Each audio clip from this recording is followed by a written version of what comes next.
This is the all new Digitek બ્રાન્ડનું selfie plus tripod. આ selfie stick plus ટ્રાયપોડનો ફાયદો એ છે કે તમે આનાથી વિડીયોગ્રાફી, ફોટોગ્રાફી અને કોન્ટેન્ટ ક્રિએશન ખૂબ જ આસાનીથી કરી શકો છો. તો મિત્રો, આપણે આ વિડીયોમાં જોઈશું કે આ પ્રોડક્ટ કઈ રીતે કામ કરે છે, કેવો આઉટપુટ આપે છે અને કેટલી પ્રાઇસ રેન્જમાં આવે છે, એના વિશે આપણે આ વિડીયોમાં ચર્ચા કરીશું.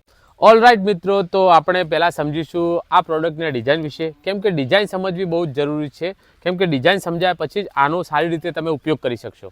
તો સૌથી પહેલાં હું હાઇલાઇટ કરીશ આના માઉન્ટિંગ ઓપ્શનમાં, જેમાં તમે મોબાઈલ અને એક્શન કેમેરો બહુ સારી રીતે માઉન્ટ કરી શકો છો.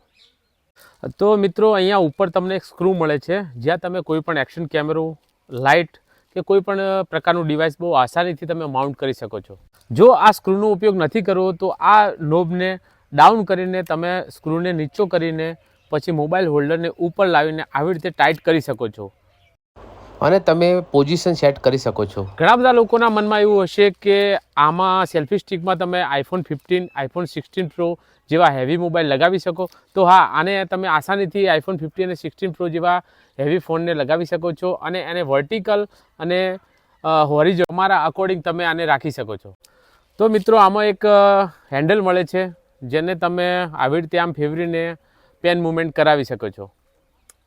તો આ વાત થઈ ગઈ મોબાઈલની. પણ જો આમાં તમારે કોઈ પણ કેમેરો માઉન્ટ કરવો હોય તો આની પેલોડ કેપેસિટી 2 kgની છે. 2 kg સુધીનો કોઈ પણ મિરરલેસ કેમેરો તમે આમાં આસાનીથી માઉન્ટ કરી શકો છો. આ પ્રોડક્ટના આપણે બે રીતે ઉપયોગ કરી શકીએ છીએ, એક સેલ્ફી સ્ટિક તરીકે અને એક ટ્રાયપોડ તરીકે. તો સૌપ્રથમ આપણે સેલ્ફી સ્ટિક તરીકે આને આવી રીતે એક્સટેન્ડ કરીને તમારી મરજી મુજબના તમે આના અંદર શોટ લઈ શકો છો. આમાં તમને બ્લૂટૂથ 4.0નો સપોર્ટ મળે છે, જેને આવી રીતે ડિટેચ કરીને તમે ફોટો કે વિડીયો ક્લિક કરી શકો છો. તો મિત્રો, આ બ્લોગમાં આપણે કોઈ સેલ્ફી સ્ટિકનો ઉપયોગ કર્યો નથી. તમે પાછળ જોઈ શકો છો એંગલ કેટલી નેરો આવે છે.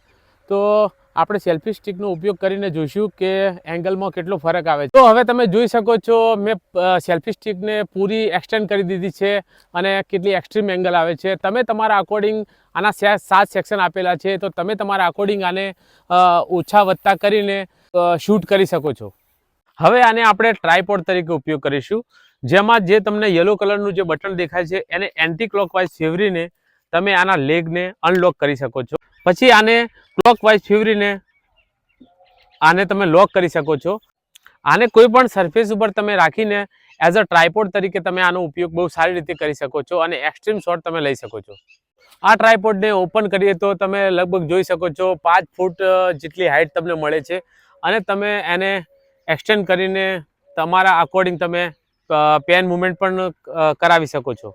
તો મિત્રો, તમને માહિતી મળી ગઈ હશે કે વેરાયટી ઓફ સિચ્યુએશનમાં તમે સેલ્ફી સ્ટિક અને ટ્રાયપોડનો બહુ સારી રીતે ઉપયોગ કરી શકો છો. એની પ્રાઇસ મેં નીચે મેન્શન કરી દીધી છે અને જો તમે આ પ્રોડક્ટ ખરીદવામાં ઇન્ટરેસ્ટેડ હોય તો એની લિંક નીચે ડિસ્ક્રિપ્શનમાં પણ આપેલી છે. તો આવા બીજા ઇન્ફોર્મેટિવ વિડીયો જોવા માટે અમારી ચેનલને સબસ્ક્રાઈબ કરો, અમારી ચેનલને સપોર્ટ કરો. ટિલ ધેન, ગુડ બાય, આવજો.